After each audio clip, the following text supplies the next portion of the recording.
A Polícia Federal deflagrou na manhã de hoje, 13 de agosto, a Operação Virion, com o objetivo de investigar suspeitos de integrarem uma organização criminosa que teria se formado durante a pandemia com o objetivo de fraudar licitações de produtos e serviços para o enfrentamento do Covid-19 no estado de Roraima. As contratações suspeitas de irregularidades envolveriam aproximadamente 50 milhões de reais, utilizados na aquisição de insumos médico-hospitalares básicos, respiradores, testes rápidos, material informativo impresso e leitos em hospitais particulares.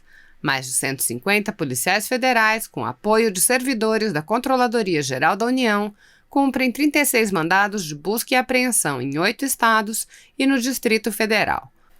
Os mandados foram expedidos pelo Tribunal Regional Federal da Primeira Região após representação da autoridade policial e manifestação favorável da Procuradoria Regional da República.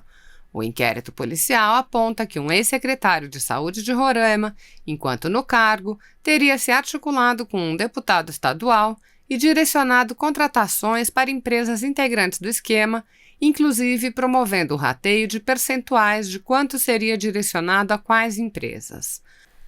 O parlamentar solicitaria servidores que dessem andamento aos processos e pagamentos de seu interesse, inclusive cobrando pagamentos antecipados destinados às empresas do esquema. Um ex-deputado estadual também atuaria na organização. As investigações sugerem que a organização criminosa se aproveitaria da possibilidade de contratações diretas, em razão da pandemia, para facilitar os crimes. Verificou-se que os procedimentos não seguiam ordem cronológica, de forma que processos mais antigos seriam preteridos em favor dos de interesse do grupo, bem como teriam o trâmite concentrado em um único setor da Secretaria de Saúde, sem qualquer transparência ou publicações. A Controladoria Geral da União, que tem auxiliado as investigações, identificou diversos indícios da prática de sobrepreço e de irregularidades nas contratações e nos pagamentos.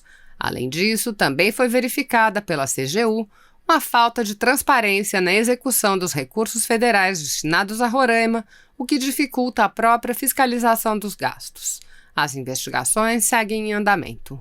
O meu assunto aqui é registrar o abuso de autoridade de ministro do Supremo.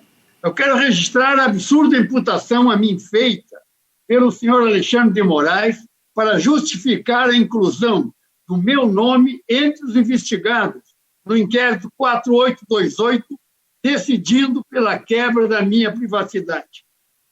Trata-se da seguinte mensagem que postei organicamente nas redes sociais da internet, dia 26 de março. Abre aspas. Os governadores do Rio de Janeiro e de São Paulo se elegeram nas costas de Jair Bolsonaro e agora são seus maiores detratores e inimigos do Brasil. Querem o caos, mas antes que isso ocorra, as Forças Armadas entrarão em cena para a garantia da lei e da ordem, segundo a Constituição Federal. Muito triste. Fecho aspas. Vejamos o que diz o artigo 53 da Constituição.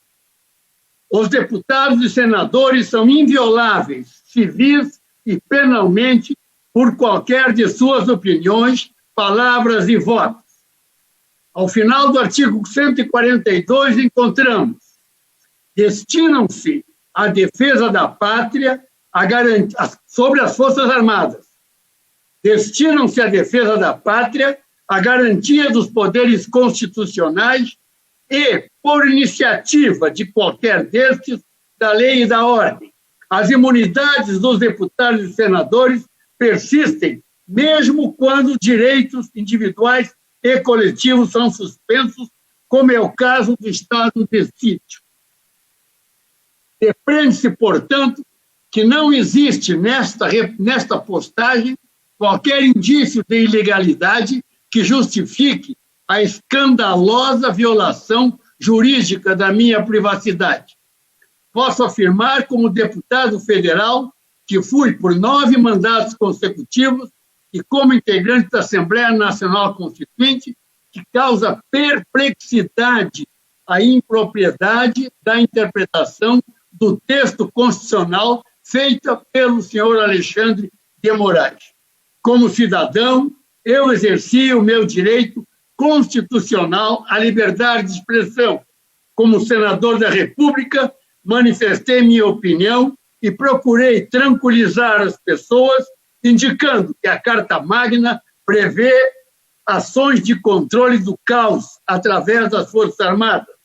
Ao final, estranhamente excluído do processo, externo meu lamento e tristeza pela possibilidade de se chegar a uma situação caótica.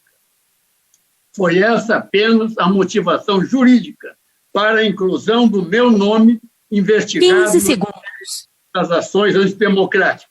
Estou à disposição da Justiça e desejo ser chamado o mais rápido possível para prestar os esclarecimentos cabíveis e entender onde existe prática antidemocrática na mensagem que postei. Isto posto, é preciso fazer uma reflexão, já estou concluindo, senhor presidente, uma reflexão contextualizada sobre a carga recente de decisões monocráticas de ministros do STF, onde, salvo melhor juízo, existem indícios de abuso de autoridade, ilegalidades e direcionamento político, sinalizando para a quebra da independência e da harmonia dos poderes da República.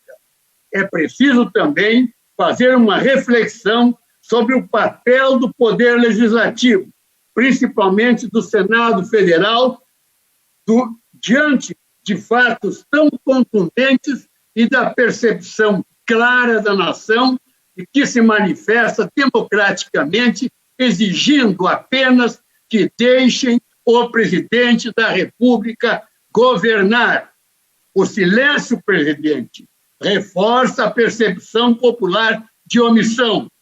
A omissão pode ser interpretada como concordância, e a concordância pode conter viés de cumplicidade. Como não é esse o caso, é urgente que o Congresso Nacional encontre, serena e equilibradamente, uma forma de se manifestar. Deus abençoe o nosso Brasil. Muito obrigado. Porque a questão de 2 ou 3 minutos faltou luz, faltou energia elétrica no bairro. Então falo de uma maneira inédita, com luz de lanterna para os nossos telespectadores. Eu pretendia falar num outro tema, senhor presidente, senhores senadores, mas fiquei impressionado há pouco, mais ao início dos pronunciamentos, com o requerimento do nosso colega Harold de Oliveira, nosso senador do Rio de Janeiro, mas gaúcho de nascimento. O senador Harold encaminhou um pedido para que o Senado faça, logo que possível, evidentemente muito melhor se já em plenário, com presenças de todos nós brevemente, sobre um tema, um debate temático sobre a realidade dos poderes que nós estamos vivendo. Intromissões ou omissões que estamos vivendo entre os poderes da República numa fase bastante confusa.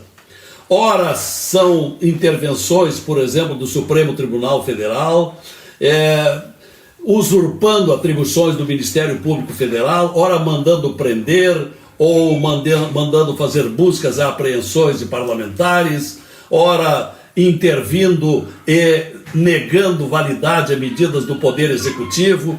Então eu acho que realmente tem razão o nosso eminente senador do Rio de Janeiro, Harold de Oliveira, para que façamos um debate dentro do Senado Federal, para que possamos distinguir as atribuições que estão na Constituição brasileira, mas que não estão sendo, esses princípios e dispositivos não estão sendo devidamente observados pelo momento confuso em que nós estamos vivendo.